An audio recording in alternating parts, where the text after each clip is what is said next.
ፊታችሁ ቆሞ ታገኙታላችሁ። እኔ እየረሳሁት እሱ እያስታወሰኝ በል። የረሳሁት እሱ እያስታወሰ ድገመው እኔ እየረሳሁት እሱ እያስታወሰኝ የረሳሁት እሱ እያስታወሰ ቸርነቱ እንዲህ ነው እዚህ ያደረሰኝ በል። ቸርነቱ እንዲህ ነው እዚህ ያደረሰኝ።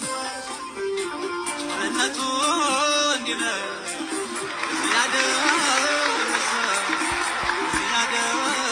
እንደ ምህረቱ ነው እንደ ስራችን ቢሆን ጎበዝ መምህር መቼ ጠፋ ቀሲስና ቡን ድገመው። መምህር መቼ ጠፋ ቀሲስና ቡን እየሳት ነው እንጂ ቀን ቆጠራውን በል። የሳት ነው እንጂ ቀን ቆጠራውን ማን ይጎዳ ብለሽ በኔ ወድቆ መቅረት በል። ይጎዳ ብለሽ በኔ ወድቆ መቅረት ድገመው። ማን ይጎዳ ብለሽ በኔ ወድቆ መቅረት የምድሩን አይቶ ነው የላይ ቤቱ ምህረት። አይቶ ነው የላይ ቤቱ ምህረት ጎበዝ። መልካም እናስብ መልካም እናድርግ።